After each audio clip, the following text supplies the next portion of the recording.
Ya, jadi kita membaca ya satu surat atau dua surat ya langganan lah ya, langganan surat begitu kan, langganan umpamanya surah Ad-Duha itu aja kita baca. Nggak masalah, nggak ada masalah. Dikatakan dalam satu riwayat bahwa salah seorang sahabat itu selalu membaca surah Al-Ikhlas. Ya, lalu oleh para sahabat yang lain bertanya, "Kenapa engkau itu aja engkau baca?" Iya. Maka katanya, "Inni uhibbuha." Aku suka dan cinta dengan surat Al-Ikhlas itu. Nah, keadaannya itu pun dilaporkan kepada Nabi Shallallahu Alaihi Wasallam. Kata Nabi SAW, "Lima tafa'alta dzalik?" Kenapa engkau melakukan itu? Kata dia, "Inni uhibbuha ya Rasulullah." Aku suka dengan surat Al-Ikhlas itu.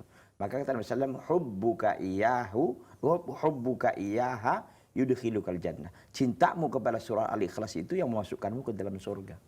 Masya Allah ya. Jadi artinya bahwa ketika ada orang yang mengulang-ulang surat itu karena memang didasarkan rasa cinta, atau tadi karena memang itu aja yang dia punya gitu kan. Iya. Nggak ada yang lain, barangkali dia sulit untuk menghafal gitu kan.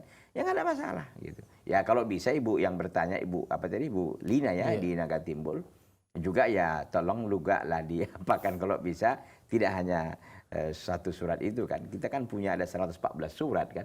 Nah, di mana 113 yang lain gitu kan. Mungkin nyoba Al-Baqarah gitu Ustaz. Al-Baqarah gitu atau An-Nisa atau Al-Imran, Al-A'raf kan masih banyak pilihan Iya. gitu. Ah, itu. Jadi ibu juga jangan hanya berhenti di surah Ad-Duha tadi gitu kan. Ya, coba yang lain coba. Kalau sudah juz 30 masuk ke juz 29 dan seterusnya dan seterusnya. Demikian.